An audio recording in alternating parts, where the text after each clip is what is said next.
144 years of slavery in America, the black man learned one thing, and that was how to survive. He survived because he found something bigger than himself. He found a great spiritual answer. And today, we, the descendants of those 4.5 million slaves, stop, knowing that today, throughout the world, we are celebrating the Emancipation Proclamation Day. We would like to join us today for our Emancipation Proclamation Special. Tomorrow at 11 a.m. at the Greater Cleves Memorial CME Church located at 1609 Northeast 48th Street. Those that have the intelligence to remember, those that have the dedication to appreciate, will gather there at 11 a.m. where Reverend Richard Thompson, the chaplain at the Presbyterian Hospital, will deliver the annual Emancipation Proclamation address. You ask me, white America, why should we celebrate Emancipation Proclamation Day? Let me answer you by asking you a question. Why do you celebrate the 4th of July? You have the answer now. Because when Thomas Jefferson wrote the Declaration of Independence, Thomas Jefferson, a slave owner, was forced to say that in these immortal words that blacks were not considered as men. Constitutionally, we were 3/5, and contractual, we were private property. But today we are citizens of the United States, and we have come a long ways. But let me remind you, on this Emancipation Proclamation Day, that we still have a long ways to go. Tomorrow at 11 a.m., thanks to the Interdenominational Ministerial Association, we will have a chance to go in and listen to the songs that our forefathers sang. The choir from the St. Mary's CME Church with Reverend Gory James, minister, will deliver the music. And then Reverend Richard Thompson, chaplain at the Presbyterian Church, will speak. I make an appeal to the young blacks to please be present. And my appeal shall always be to those blacks that understand that unless we come together once a year, that we will be a forgotten people. How far have we come? And speaking of how far we've come, I had the opportunity on yesterday to go out to Heritage Park Mall. It's located in the 6700 block on East Reno Street. I had gone because I've heard of some young men that have gotten together to show that 244 years of slavery and over 121 years of segregation would not stop them from their dream. Where our forefathers dreamed of freedom, and where our fathers dreamed of the elimination of segregation and discrimination, we have a new generation of blacks. New because this is a first generation of blacks that could truly dream of unlimited opportunities in education and in business. And I went to the Inland Shores, located 6749 East Reno. I was greeted by a hostess that made me feel that I'm important as a consumer and as a customer. And I was overcome with both the complexity and the simplicity of the place. Then I had an opportunity to talk to the young men that own the place. And ladies and gentlemen, as my Emancipation Proclamation Special, I would like to present to you President. Mr. President, and would you give me your full name? Yes, Ms. Luper. My name is Hollis G. Lloyd. Mr. President, and let me call you. You're the president of what corporation? I'm the president of a corporation called LMS&W. That's quite a few acronyms, but it's basically the first names of the people that started the corporation. I love those names. L, M, what? S, and W. Okay, let's start with L. What does L stand for? That stands for Lloyd. That's you. That's me. Okay, M. That stands for Malone. Okay. Malone. I love that Kathy name. Malone. Yes. The only lady, by the way, that is actually in the corporation. Thank you for not discriminating against ladies. And Okay, the S actually stands for Floyd Smith. okay, we have Smith, and the world's full of Smiths. Right. Yes. And also the W stands for Selma Waters, which is a young man. And Okay. let's not be fooled by his name. Okay, now we have a group of young men and one woman who realize and understand what emancipation truly means, and that's business. How did you happen to get together? Well, Miss Luper, back in 1979, I had a few dreams myself, and I thought that we as black people were not doing enough in the business world. And I sought to put a business together, and I decided to go out and try to find people that were capable of going into business with the expertise and the things that we were actually looking for. And at this particular time, I put together 4 people, which was Selma Waters, Kathy Malone, and another gentleman, which is no longer with us, but Floyd Smith eventually took his place. And we put together a place called the Fish Shop. And eventually we were at 8306 Northeast 10th Street out in Midwest City, and that was our first venture. The fish shop. Okay, now at the fish shop, what did you do with fish? Well, basically we had a large room that we actually started out. It was a 2-phase operation. We started out first selling fresh fish, and the reason that we started out selling fresh fish because we were under the impression that if we started out as a restaurant, then we would no longer be able to sell fresh fish, and the fresh fish was really the idea. We wanted to bring fresh fish to Oklahoma. We found out that they have 1 or 2 little fish here, but we thought that we could be able to bring a whole raft of fish here, per se, lobster and all type of fish. And so we started out as a fish market, and eventually, later on in September that year, we completed phase 2, whereby that we started with our restaurant portion of the operation. Okay, let's talk about your restaurant. As I travel throughout the United States, I find very few blacks that have restaurants within a mall. How did you happen to get into Heritage Mall? Well, that's quite a feat. The thing about it is, first I would like to say is that I kind of teamed up with another gentleman after we decided to close the fish shop. We had tried to sought to move on several occasions, and we were unable to do so. And I just think that it's just by faith. I think the Lord was kind of guiding us and doing some things for us. And we struck out in a few places, and we just kept trying. And eventually, a friend of mine, which happened to be my next-door neighbor, told me about the mall. And we started looking there, and we started work. You started looking at the mall, and at the mall, you are located in a prestigious spot right across from a theater, which is certainly a business advantage. Now, once you got there, you decided to go into what kind of restaurant business? Well, the thing about it is we never did give up our dreams as far as the fish shop was concerned, and we wanted to make sure that we kept that idea prevalent. So what we did was we decided that we would utilize the same concept. We did not change the concept in any phase except that we did add a club. All right, now you have a concept of fish. Sir, I'm from Hoffman, Oklahoma, and we are extremely interested in catfish, crawdads, and perches. We are not too familiar from Hoffman, Oklahoma with shrimp and crab and all of that. Would you just tell me the kind of fish that you have at your place? Well, as you just mentioned and alluded to that, Miss Luper, we have all type of fish. We have a fish of the day also, whereby a fish that we get good buys on and we fly it in, then that's the fish that we will utilize the fish of the day. But the thing about it is we are introducing Oklahoma to all type of good fresh fish, and we can kind of start and run down. We have lobster, and I think that we have scallops. We have Alaskan king crab. We have gumbo, and by the way, we do make the gumbo there. In addition, we have frog legs. We have buffalo fish. That's something that you won't find in any major restaurant throughout this state, and I doubt throughout the country. Now, I noticed that you had something known as a shrimp Lewis.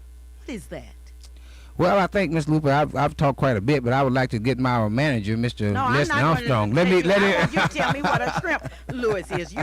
You are the president. You tell me what a shrimp Lewis is. Well, the thing about it is what we got here. We have a salad.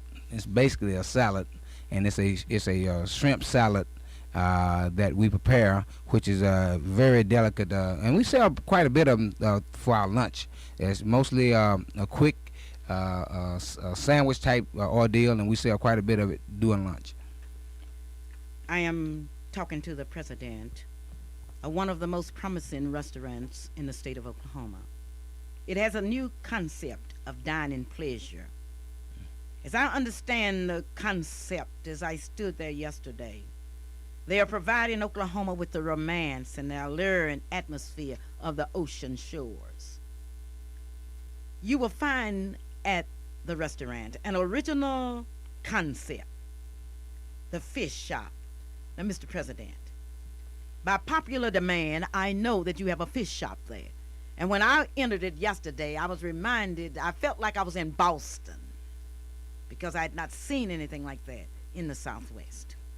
Well, again, Ms. Luper, you do have those type of activities, all type of shops in Boston, and the thing about it is everyone has been afraid to try to bring fresh fish out into the central parts of the United States because of the travel. Now we have the air travel. We are able to bring quite a bit of fresh seafood into this area, and the thing about it is through trial and error, and we've learned how to take care of the seafood. We know how to turn it over, and we know quite a bit about it. So this is one of the ways that we are able to do this, and so that's why that we do actually have the Boston atmosphere here.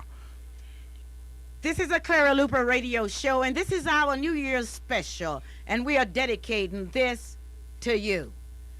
We need you to join us in selecting young people that have dreams. So many times the pages of history completely ignore the dreams of many of our people, and consequently the story of killings and everything else dominate the pages of our local newspapers and our local news, and we really don't know what's going on. Now, I need to know from the president how many people are employed by your company. Okay, Ms. Luper, at this present time, we have 22 people employed by our company. 22 people. That's Young dreams. I want to meet the manager. That's one thing that I love to do. I love to meet managers. Would you introduce me to your manager, please? Yes, Ms. Luper, it's my definitely pleasure to introduce Mr. Leslie Armstrong. Mr. Armstrong, how are you? Fine. How are you, Ms. Luper? I am about to recover from the shock of your not being in your business yesterday when I went out there. I know you're quite a man, but what is a manager? Well, one of the things that it entails, and the reason that I wasn't in the restaurant when you came by there, is that I make a lot of runs to the airport, and that's part of having this fresh fish here. Oh, you go out to the airport and pick up your fresh fish? Yes, I do. Where's it coming in from? Well, we get some from the Gulf around Houston. We get some from Shreveport. We also get some from Boston. We get a little from Los Angeles. We like to spread it around a little bit. Okay, so what you do as a manager, you get on a telephone and you call some fish company and say, send me some fresh fish. That's right. I tell them what I want. I try and talk to the customers and see what they want. That's the main thing. All right, you do that. I want you to go into details about your business, because we are saluting you today on this Emancipation Proclamation Day. We need to know what time you open, what time you close, and we need to know if the average person from Hoffman, Oklahoma can afford to eat at the inland shores. Okay. Well, first off, we open at 11 a.m., and we don't close in the middle of the afternoon. We remain open until 10 p.m. in the dining room, and if we have customers, then we'll remain open until midnight in the club. As far as the price range of our menu, from $5 to $20, you can eat just about what you want. Oh, I can eat what I want from $5 to $20? Well, let me order, since I have your menu here. Okay. It's very difficult for me to decide on what I would like. I think I would like some Alaskan king crab legs. Okay, Alaskan king crab legs. That's one of the delicacies that comes out of the ocean. They're sweet, they're large, and they're good. We prepare them in the kitchen. They're steamed, and they're still very juicy when you get them. It's a 12 to 14 ounce portion, which should fill up even some of the teenagers that run around my house. Well, I would just like to feel of that high-powered basketball team at John Marshall High School. I would like to have all of them to go out on that coach, Mr. Davis, for some good old Alaskan king crab legs. You're one of the few places in Oklahoma City, too, that features the whole Maine lobster. One of the very few places. It's a lot of work to try and get that meat out of there, but it's an excellent meal. Does that lobster really come from the state of Maine? It comes from the state of Maine. I get it from a place called Turner's of Boston.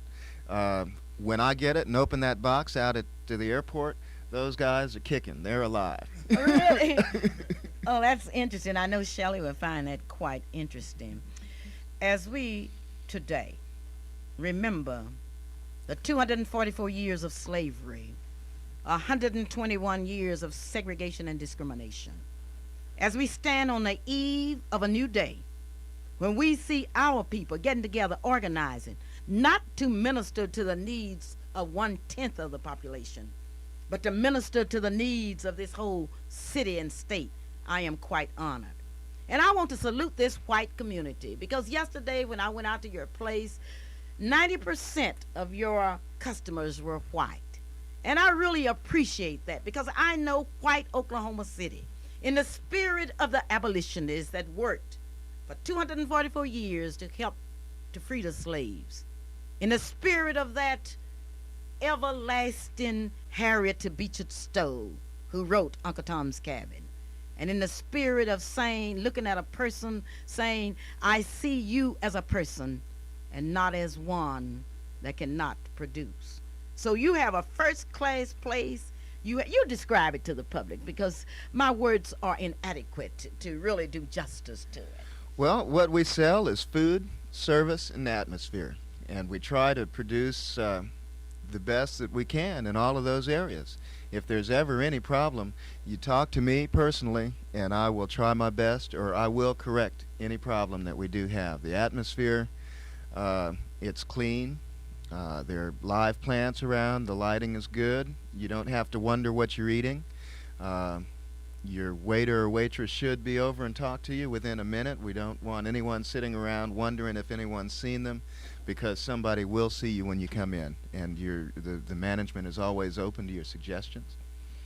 The proof of the pudding is in the eating.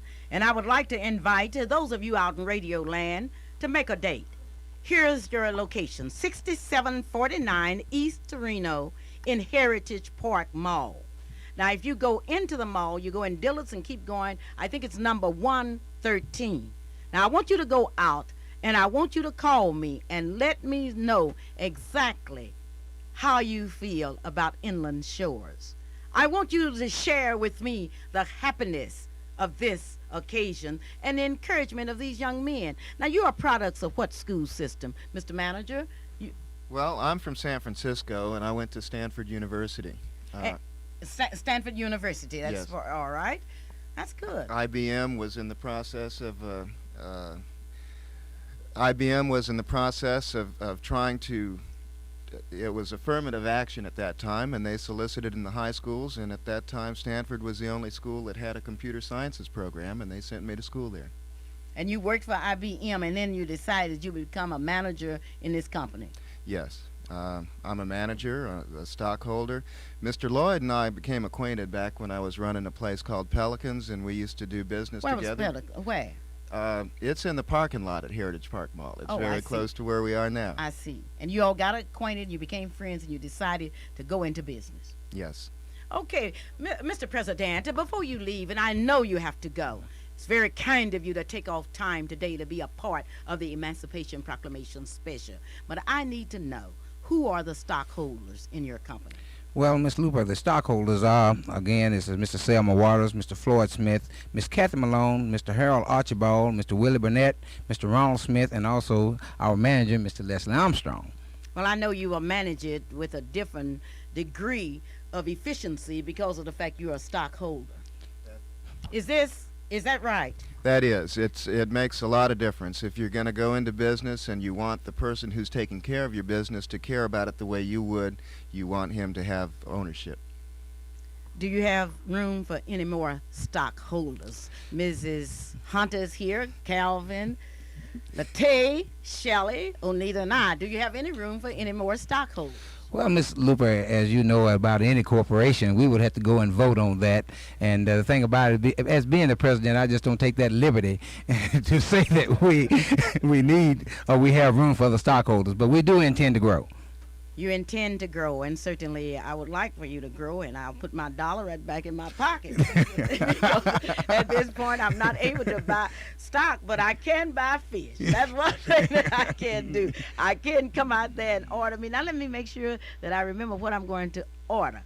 I want to make sure, in order that you can get it ready, I would like an order of Alaskan King crab legs. And I would like to order for Mr. Davis and that fabulous basketball team at John Marshall High School. I tell you what, when they beat Northwest Classroom this Tuesday night, I would like to order for each one of them some frog legs. I think that would be commendable.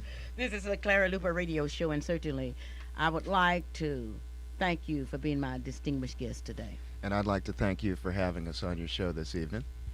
I have a question that has just come in. They need to know, what time do you open and what time do you close, Mr. Manager? We open at 11 a.m. and we close at 10 p.m. You are a minority-owned business. We're a 100% minority-owned company. And you have gotten together as young people filled with the dream of Emancipation Proclamation, knowing that a man cannot be free as long as he's poor. That's it, and it sure wasn't easy, but you just have to keep after it. Keep after it. Okay, that's really something. It has not been easy, says Mr. Armstrong, the manager of one of the most promising business in Oklahoma. But you have to keep moving. Mr. President, there are thousands of people all over Oklahoma that are listening and waiting for this very moment. And as a young black, and as a president of your company before you're even 35 years old, tell me, sir, what would you say to all of these people? Well, one thing about it, Ms. Luper, I would say this, is that you don't have to kowtow to anyone. What you need to do is, there are quite a few educated people, and I think that the thing about us, and when we get our education, we decide to go and work for someone else. I think that we need to do is pool our education and pool our thoughts, our dreams, and as we have done, I think that we will be successful. You can go out into any part of the community and have a fantastic business. Thank you so very kindly for being my guest. As we celebrate Emancipation Proclamation, we must remember the people that gave their lives for the freedom of our people. The pages of American history are filled with the lives of courageous men and women that have died for the freedom of people. And you young people, I don't want you to forget the road over which we have traveled. I don't want you to forget. And tomorrow, as you go to the Greater Cleves CME Church, I want you to remember, because the memories are so precious. They are so precious. Precious memories. Those memories linger. Memories of black people. All that never owned any businesses, but dreamed of owning businesses. And now their dreams are coming true in the lives of their children and grandchildren. What a day. What an experience. Memories. Precious memories. Men and women that have given their lives for freedom, lest we forget. Lest we forget the road over which we have traveled. Grandparents that dreamed of a better day. Parents that dreamed, and today our children are moving into the business world. Move on, children. Our dreams and our hopes and our inspirations are with you. I was thinking about my father on this New Year's Day because my dad told me to tell the students at Grayson High School that he was a pilot. My father, uneducated, living in a period when it was very difficult for blacks to get an education, dreaming of being a pilot. All the kids laughed at me at school, and then I came back home and I said, Daddy, they are laughing at me because I told him that you are a pilot. And he said, you go back to that school and you tell those kids and that teacher that I am a pilot. I pile dirt here and I pile it there. What a genius. Thank God for my dad. He didn't live to become a real pilot. We had the opportunity to go down to Wichita Falls, Texas. And there, my cousin, a real estate dealer, had his own plane. And when he gets ready to sell a piece of property, he takes his clients up and show them the property. Thank you, Daddy, for dreaming. Thank you for dreaming about what you couldn't do, or what we are doing. And speaking of dreams, Soul Bazaar 83 is nothing but a, well, 84 is nothing but a dream. 15 years ago, we dreamed of owning a trade and industry show, and today that dream is coming true. And we invite you to Soul Bazaar 84, March 16th, 17th, and 18th. And here's your favorite reporter, Shelley. Good evening, friends. I will call you ladies and gentlemen, but you know what you are. This is Shelley Marie Luper Wilson bringing you the news. Happy New Year. New Year's Day is the first day of the calendar year. It is celebrated as a holiday in almost every country in the world. Generally, church services are held with parties before or after them. New Year's is a time of gaiety in the Orient. Homes are decorated and friends give each other gifts. In Europe, the day is celebrated by family parties, the giving of gifts, and visiting with friends. In the United States, people attend church, go to the theater, or to various places of entertainment. Parties are held on New Year's Eve to watch the old year out. At one time, formal calls were made on New Year's Day, but this is no longer a general custom. Many persons hold open house on the afternoon or evening of New Year's Day. Their friends come to call, and refreshments are sometimes served. This custom is an informal way of continuing the formal calls which persons once made. Even the earliest of the ancient nations had customs that celebrated New Year's Day. The Chinese, Egyptian, Jewish, Roman, and Mohammedan years all began at different times, but the first day of each year was marked with elaborate ceremonies. Thousands of years ago, the Egyptians celebrated their New Year about the middle of June. This was a time when the river Nile usually overflowed its banks. In ancient Rome, the first day of the year was given honoring to Janus, the god of gates and doors and of beginnings and endings. The month of January was named after this god. Janus had two faces and looked both ahead and backward. On the first day of the year, the Roman people looked back to what had happened during the past year and thought of what the coming year might bring. Romans gave each other presents on New Year's Day. Many persons brought gifts to the Roman emperor and wished him good fortune.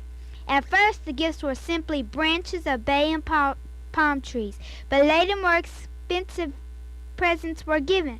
Roman senators received flowers and fruits, and sometimes beautiful materials from persons who wanted favors.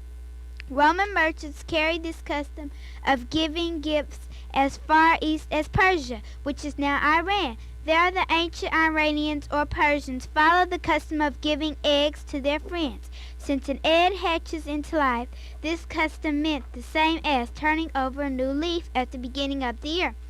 When the Romans invaded England, they found that the Druid priests celebrated their New Year on March the 10th. The priests cut off branches of mistletoe which grew on their sacred oak trees and gave them to the people for charms. The early English took over many of the Roman New Year customs. Later, English people followed the custom of cleaning their chimneys on New Year's Day. This was supposed to bring good luck during the household of the coming year. Today we say cleaning the slate instead of cleaning the chimney. This means making resolutions to correct faults and bad habits and resolving to make the new year better than the one just ended. The Roman custom of giving gifts to the emperor was received by the English in the 1200s. Jewelry, gloves, and other presents were brought to the English king or queen. Queen Elizabeth built up a collection of hundreds of pairs of richly embroidered and bejeweled gloves through this custom. Happy New Year. And this is being brought to you by who, Shelley? By Merlin Hildred. Merlin sells home insurance, car insurance, and life insurance. You can call her by calling 424-6863. Shelley, someone asked me to ask you what was your favorite vegetable and why. My favorite vegetable is broccoli. Why broccoli? Because it tastes good. Oh, that's a good reason, because it tastes good. Happy New Year's greetings, and we do have New Year's greetings to extend to each one of you today on behalf of the M&W Welding Company, 1314 North Oklahoma. You may call M&W Welding with 232-7760. Happy New Year's from Sir Charles Taylor, located at 6225 Southeast 15th Street in Oklahoma City. Charles Taylor would like to get you ready for 1984. That's Sir Charles Taylor. The House of Bingo will be open tomorrow, and I need you to get there real early. Get there before noon. The House of Bingo is located at 3613 North Everett Street, and it will open tomorrow early. Now, that we have some surprises tomorrow to give you like you have never received before. That's at the House of Bingo. Now, if you get there early, you can get cards so cheaply until you just can't believe it. That's the House of Bingo. And Mr. Singer would like to take this moment to say thanks for those of you that are supporting the House of Bingo. For years, you have known Mr. Singer. You've known what he stood for and why. And today, Mr. Singer would like to say thanks to each one of you. And he has a promise to make to you that he will give bigger and better prizes in 1984. Happy New Year's from Seals Cleaners, 3617 North Everett Street here in Oklahoma City. Take your clothes in at 8 a.m. and pick them up at 7 p.m. at Seals Cleaners. And on behalf of Seals and his beautiful wife, we extend you Happy New Year greetings. Happy New Year's from Terrace Gardens Nursing Home, 1921 Northeast 21st Street. Mrs. Scruggs and the entire Terrace Gardens Nursing staff would like to say, hope you are very successful and Happy New Year's. And if your family or your friends need some expert nursing care, call 424-1449 in Oklahoma City, Oklahoma. As we talk about businesses, we would like for you to really get to know some of the young men and what they are doing in Oklahoma. We have some young men that are moving into an area that we can't even imagine. And certainly I'm proud of these young men. I am proud, and I'm looking forward to the day that each one of you will get to know these young businessmen personally, men and women. And speaking of knowing someone, I want you to meet someone that's super, super special. Mr. Harold Orange. And Mr. Joe Orange. In fact, the whole Orange family, Jesse. But I want to tell you on behalf of the Orange and Sons Trucking and Construction Company how much they have appreciated your business throughout 1983. In 1984, they promised you that all you will have to do is to call Joe Orange, 278-0234 if you want to page him, 769-4052. The Orange and Sons Trucking and Construction Company specializes in asphalt work, parking lot maintenance, patchwork, repair, paint stripping. All you will have to do is to call them if you want some soil removed, topsoil, sand, rock, shale. Just call Joe Orange, 769-4052, and tell them you heard it on the Clara Luper radio show. Today was a big day at Rosie's restaurant because her new pastor, Rosie formerly belonged to the St. John's Baptist Church. She now belongs to the Followers of Jesus Christ's church under Reverend Milburn. And Reverend Milburn did something special today, and I want to tell you about it. After church, he and all the church members went to dinner at Rosie's restaurant, located at 217 Northwest 23rd Street. Now, what's better than filling your members up with soul food on New Year's Day? They tell me that if you eat some black-eyed peas on New Year's Day, you will have good luck all of the year. Now, that's what the people tell me. I have a home economics teacher in here, and she should be able to tell me, is it true that if you eat black-eyed peas on New Year's Day, you will have good luck the rest of the days? Now, Mrs. Luper, don't let me get into that. Because, I did have black-eyed peas, and I told my grandbaby, I said, now you have to eat all of your black-eyed peas if you want to have good luck. So this is what I told her. So those who want to believe that, it's open for you to do so, but I'm not committing myself to your question. Oh, you aren't going to commit yourself. You are going to commit yourself. I've never seen an issue that you did not commit yourself. And here I come up here on a simple issue that if you eat black-eyed peas, will you have good luck? Well, now this is being positive thinking. Now, if you're thinking positively, as a man thinketh, so is he. Now, I really believe it because all of my life and when I was coming up, it was tradition in my home that you had to have black-eyed peas if you wanted to have good luck. And not only that, you had to have collard greens if you wanted green back in your pocket. So I have believed that, Mrs. Luper, and I have lived by that just because it is an old family tradition. And I still do it. I had both of them in my home. Well, we had black-eyed peas today, but I wonder what did the bachelors have? I had promised today to give you the name of the bachelors, but the weather was so bad last week until many other people didn't get to send their votes in. And they called me and said, Clara, I don't think it would be fair to not count our votes. So give us a little sunshine. Let me get to the post office and mail your vote. Now, let me tell you who the bachelors are. The 10 top bachelors. And Gary Rawls, the owner of the Rawls Office Supply Company. Reverend A.G.J. Coffey of El Reno, Oklahoma. Mr. Arthur L. Thomas, the owner of the Thomas Barbershop. Mr. Thurman White from the Department of Human Services. Mr. Theodore Watkins, a real estate dealer, Los Angeles, California. Mr. R. Arthur Houston from Boley, Oklahoma, a teacher in the Oklahoma City school system.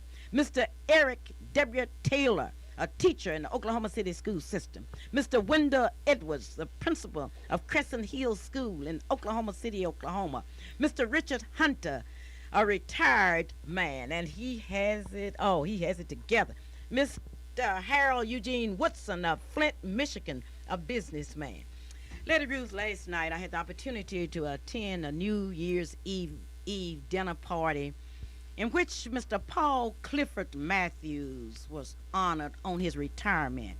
He's retiring from Tinker Air Force Base. Now, this was held at Cleo's Restaurant, the Southgate Inn, 5274 South Interstate 35.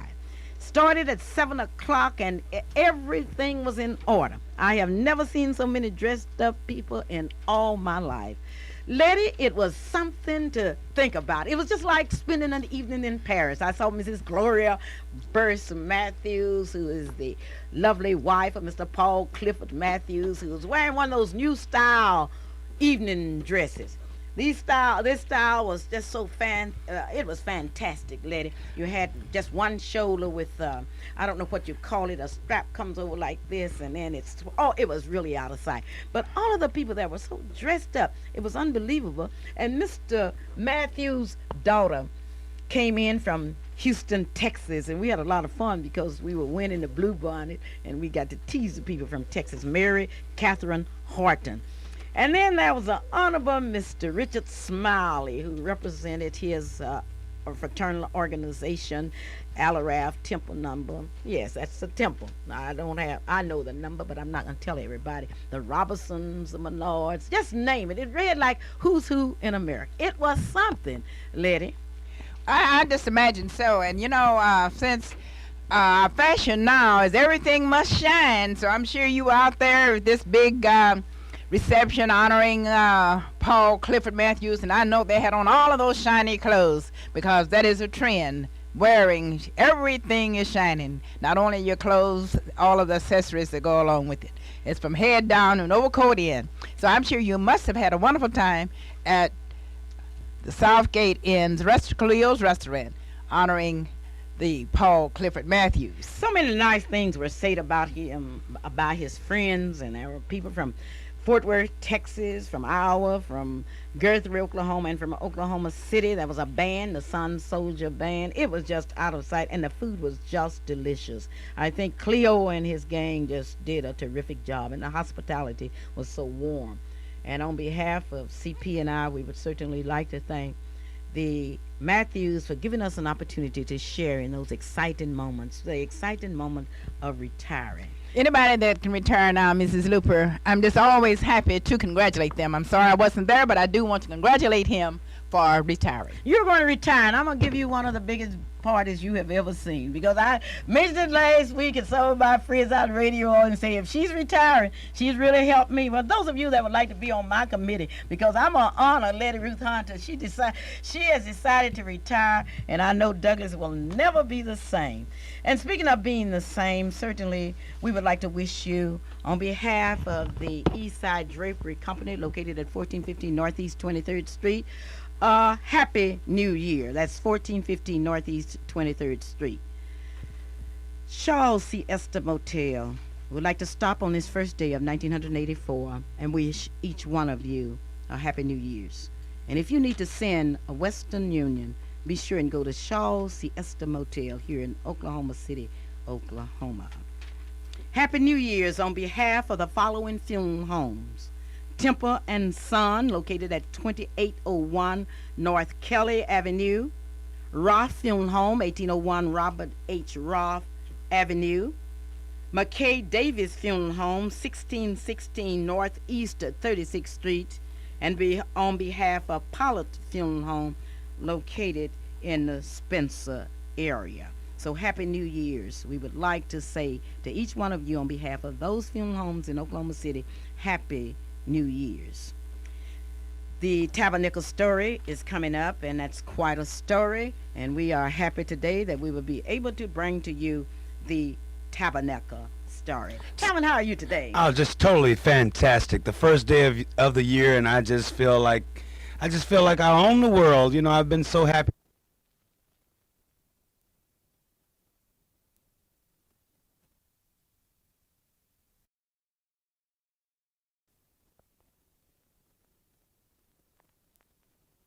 Eludes, eludes. Okay. You know, but it was fantastic. At least I left inspired, and several people joined church.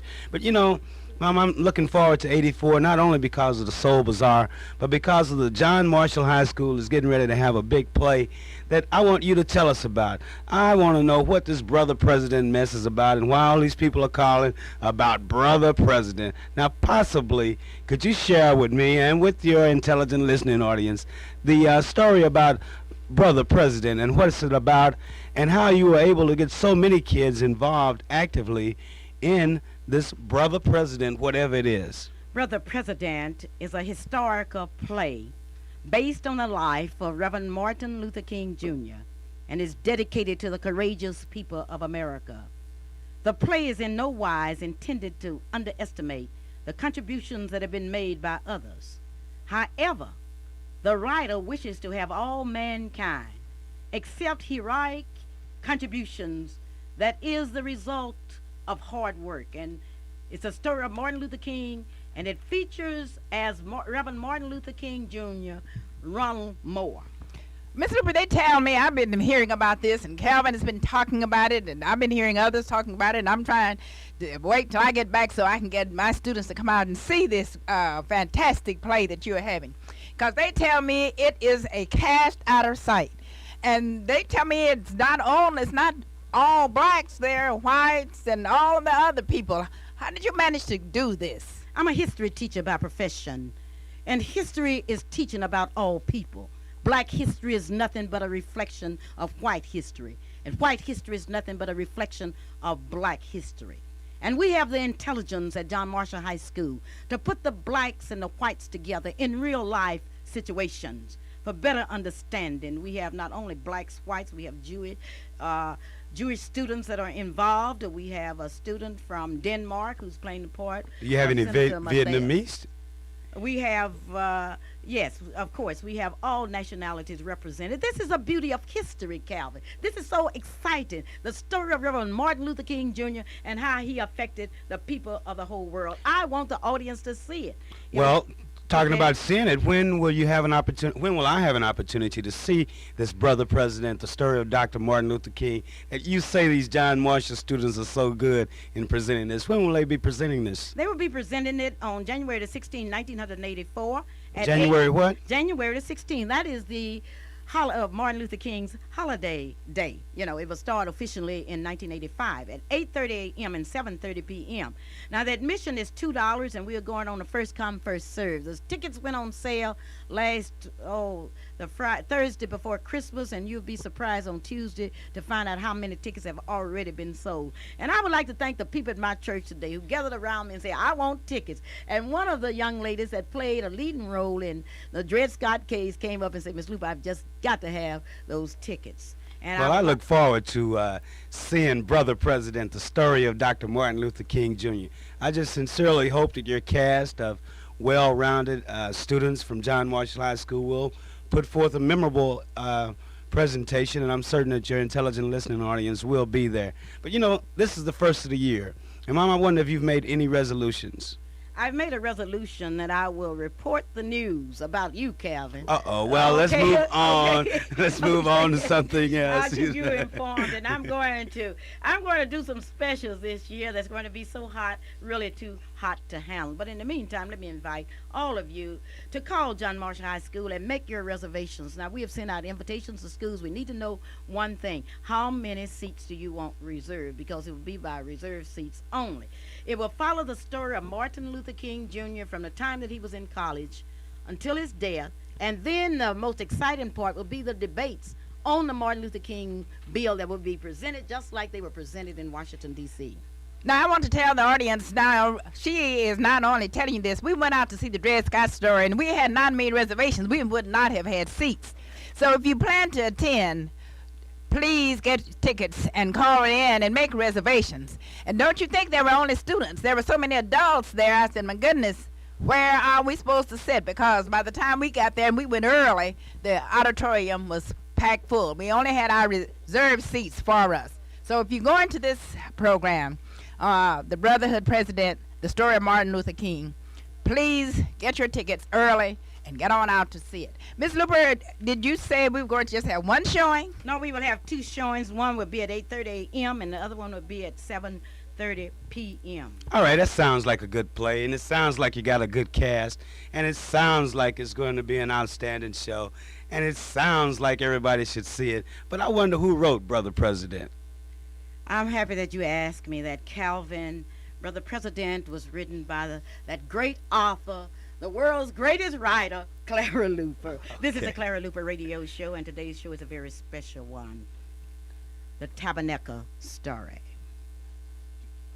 It seemed like yesterday that we stood and looked at Tabernacle Baptist Church. But today I had to go back to Tabernacle. I went after church and I stood there and I saw the three brothers standing outside, discussing some memorable moments in the history of that church. I saw a group of young ladies eating black-eyed peas and cornbread. I talked to Mrs. Young, Mrs. Wilson, and others about memories of Tabernacle Baptist Church, and they talked about their fond memories. I saw limousines lined up from Roth Funeral Home, Temple Funeral Home, McKay Davis Funeral Home, ready to carry the minister and the executive staff to the new location. And then I went to the new Tabernacle Baptist Church. I need to tell you that Tabernacle Baptist Church is a very beautiful church. And I want each one of you to go and see the lighting and the architectural arrangements. I want you to see the red carpet that extends throughout the entire building. I want you to see the pulpit, the choir stand, and the various crosses that gives one a feeling of Christianity. But today was an entrance and commemoration into a new era. The guest churches were the Fifth Street Baptist Church, the Tabitha Baptist Church, the First Baptist Church of Spencer.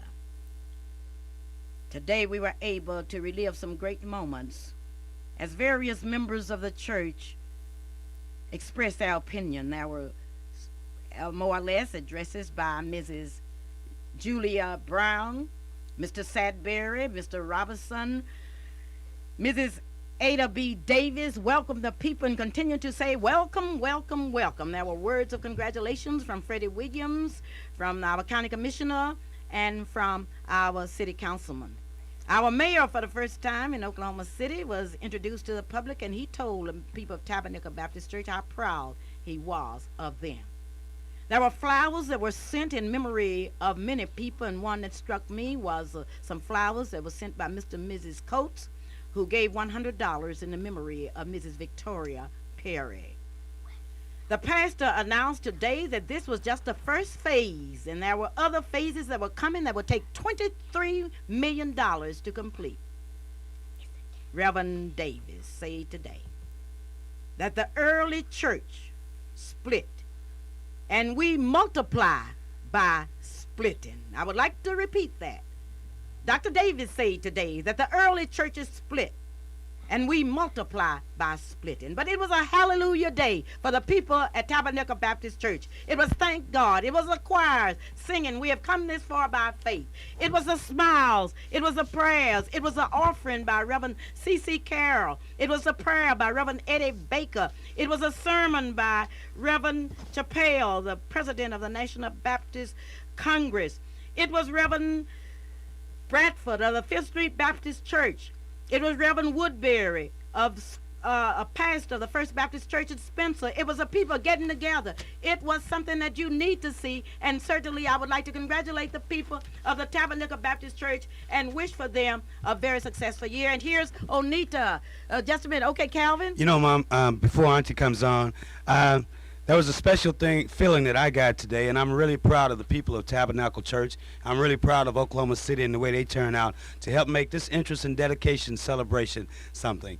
I have a special record that we're going to play, and it's going to be while Auntie's talking about the funeral and death announcements. But it's a song that says, He's Brought Us All the Way. And I think that it is truly fitting because Tabernacle has come a long way, and they still have a long way to go. But I believe with the sincerity and the dedication that I felt today that they will make it. As we extend our sympathy to the family tonight, Ralph